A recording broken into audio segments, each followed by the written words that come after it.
श्रीनगर के member parliament आगा सईद रूहुल्लाह ने नई दिल्ली में संवाद के लिए लोगों को बुलाया। एक बैठक हुई कॉन्स्टिट्यूशन क्लब में, लेकिन ये संवाद कैसा था? यानी जिस बैठक में वो सभी लोग मौजूद थे जिनके विचार वही हैं जो विचार आगा सईद रूहुल्लाह के 370 को लेके, 35A को लेके, जम्मू कश्मीर को राज्य बनाने को लेकर। और इस संवाद के लिए जिन लोगों को वहां पर न्योता दिया गया था, उनमें से कितने ऐसे लोग हैं जो इस समय की सरकार के में असर रसूख रखते हैं या जिनकी बात ये सरकार सुनने वाली है? संवाद होता है दो ऐसी विचारधाराओं के बीच में जहां आपकी विचारधारा कुछ और है और जिनको आपने बुलाया है उनकी विचारधारा कुछ और है। आप अपना तर्क देंगे, वो अपना तर्क देंगे। आप कहेंगे कि 370 35A का वापस आना क्यों जरूरी है और वो आपको बताएंगे क्यों नहीं आएगा, तब जाके तो बात बनेगी।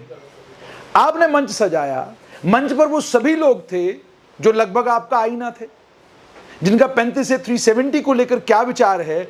अलग अलग वक्तों में जो उनने लेख लिखे हैं या जो उनने किताबें लिखी हैं, उसमें तो बिल्कुल साफ है कि उनका वक्तव्य 370 35 से जम्मू कश्मीर को पूर्ण राज्य का दर्जा देने को लेकर क्या है और क्या वो इस समय की सरकार में उनका कोई प्रभाव है। क्या वो किसी ऐसे सर्कल में बैठते हैं जो सर्कल प्रधानमंत्री मोदी और गृह मंत्री अमित शाह से को कन्विंस कर सके इस बात पर कि आपने जो जम्मू कश्मीर को लेकर फैसला लिया है वो गलत है? तो अगर आप ये सवाल किसी से भी पूछेंगे तो जवाब मिलेगा नहीं। ये जिस सर्कल में बुद्धिजीवी बैठते हैं वो सर्कल है जिस सर्कल की अगर सुनवाई होगी तो अगर कांग्रेस की कभी देश में सरकार बनती है उस सरकार में सुनवाई होगी। लेकिन क्या तब 370 35A को वापस रिजरेक्ट करना, उसी शक्ल में लाना जिस शक्ल में 5 अगस्त 2019 से पहले था, मुमकिन है? किसी भी बुद्धिजीवी से पूछेंगे वो कहेगा नहीं मुमकिन है। अगर केंद्र में कांग्रेस की सरकार भी बनती है तब भी 370 और 35A को लेकर वो फैसले करना जिन फैसलों से 370 की शक्ल वो बने कि 35 से दोबारा से उसमें आए, मुमकिन नहीं हो पाएगा। क्योंकि जितने भी बुद्धिजीवी हैं जो राजनीति को समझते हैं वो कहते हैं पहले तो फिलहाल भारतीय जनता पार्टी सत्ता में है, लेकिन विपक्ष में भी अब जब भारतीय जनता पार्टी कभी आएगी छोटे नंबर के साथ नहीं आएगी, बहुत बड़े नंबर के साथ आएगी। तो कोई भी फैसला जो सरकार को लेना होगा उनके लिए आसान नहीं होगा, उन सभी फैसलों को मोड़ना जो सभी फैसले सरकार ने किए हैं। रही बात जम्मू कश्मीर की, तो यहां आतंकवाद और अलगाववाद की बीमारी, उस आतंकवाद और अलगाववाद की बीमारी से अभी जम्मू कश्मीर को छुटकारा नहीं मिला है।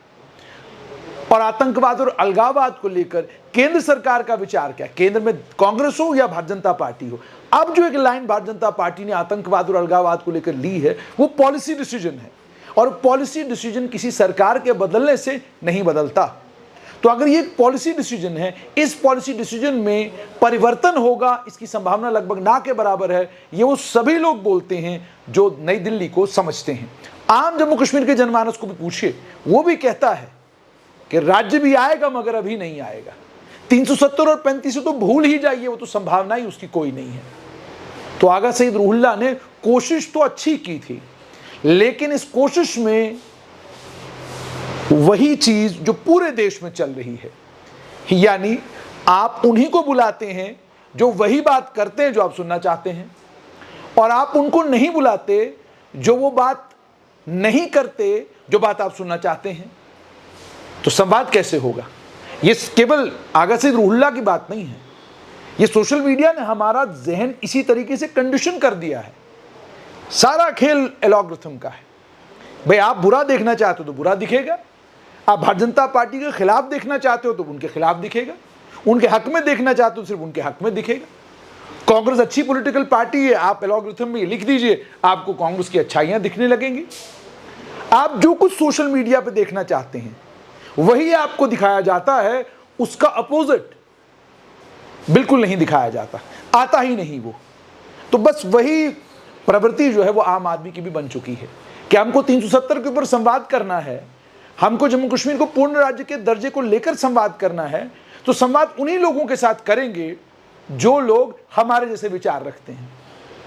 और ये भी मालूम नहीं करेंगे कि नई दिल्ली में कौन से हलके ऐसे हैं जो केंद्र सरकार के साथ संवाद करते हैं या जिनकी केंद्र सरकार सुनती है। कौन लोग हैं, कौन विचारक हैं, कौन प्रचारक हैं, कौन कहां पर है, उनको बुलाया जाए, उनको बिठाया जाए, उनकी सुनी जाए, अपनी उनको सुनाई जाए। ऐसी कहानी तो अब कर ही नहीं रहे। कारण क्या है?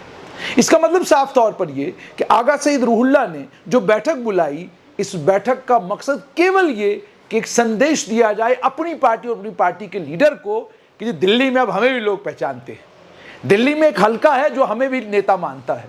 दिल्ली में एक हल्का है जो मानता है कि हम भी जम्मू कश्मीर की एक आवाज़ हैं, हमें सुनना भी ज़रूरी है। इससे जाहिर सी बात है आगा सईद रूहुल्लाह की कदकाठी वो डेफिनेटली वो बड़ी हुई है, लेकिन वो कदकाठी बड़ा होने से क्या जम्मू कश्मीर को कोई लाभ होगा? असंभव। फिलहाल कोई लाभ होने वाला नहीं। और कदकाठी बड़ी भी किन के बीच में है? उन लोगों के बीच में बड़ी है जो लोग वही विचार रखते हैं जो विचार सार्वजनिक तौर पर आगा सईद रूहुल्लाह और नेशनल कॉन्फ्रेंस के बाकी नेता रखते हैं। तो समय की जरूरत यह नहीं कि आप उन विचारकों को, उन बुद्धिजीवियों को, उन समझदार लोगों को बुलाएं जो समझदार लोग आपके बताने के बगैर ही, आपके बुलावे के बगैर ही आपके साथ खड़े। जरूरत इस बात की है कि संवाद हो तो उनके साथ हो जिनके विचार आपके विचारों से मिलते नहीं, जो ये मानते हैं कि जम्मू कश्मीर में 370 को उस शक्ल में वापस लाना जो 5 अगस्त 2019 से पहले थी संभव नहीं। अब लाएंगे नहीं, सवाल ही पैदा नहीं होता, क्योंकि इससे अलगाववाद और आतंकवाद जम्मू कश्मीर में बढ़ेगा।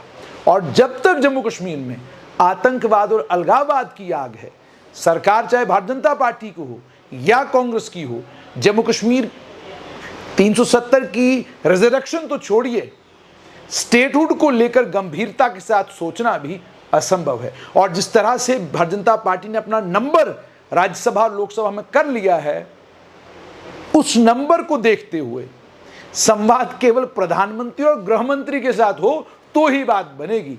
बुद्धिजीवी जितना मर्जी कहें, ना तो लिखने की स्पेस इनके पास रही है कि किसी अखबार में लेख लिखें। अब अखबार वाले भी लेख को देखते हैं तो उनको जहां लेख लगता है कि उनकी पॉलिसी के मुताबिक है तो ही छापते हैं, जो लगेगा कि ये लेख पॉलिसी के मुताबिक है छापते भी नहीं। तो इनमें से कई तो ऐसे हैं जिनके लेख भी अब अखबारों में नहीं छपते, कई तो ऐसे जिनको टेलीविजन स्टूडियो वाले नहीं बुलाते। सरकार तो इनके साथ संवाद करके राजी ही नहीं, ज्यादातर लोगों के साथ। कुछ एक हो सकता है जिनका केंद्र में किसी मंत्री के साथ निजी संबंध हो तो वो वहां बात करते हो, मगर कुल मिलाकर बात ये कि श्रीनगर के मेंबर पार्लियामेंट आगा सईद रूहुल्लाह की कोशिश तो अच्छी थी, लेकिन अगर ये कोशिश राज्य के दर्जे को लेकर होती या 370 पर भी अगर संवाद करना था, तो अगर बुलाया उनको गया होता जो मुखालिफ हैं, जो आपके विचार से, जिनका विचार आपके विचार से मेल नहीं खाता, तो शायद इस डिबेट से कुछ ऐसा निकलता जिसको गंभीरता के साथ वो सर्कल लेते, जो सर्कल अगर बात करें तो उनकी बात सुनी जाएगी, मानी जाएगी, इसकी कोई गारंटी नहीं है। यानी बात सुनी जाएगी, उसके बावजूद फैसला केंद्र सरकार का होगा, उसके बावजूद फैसला प्रधानमंत्री और गृह मंत्री का होगा।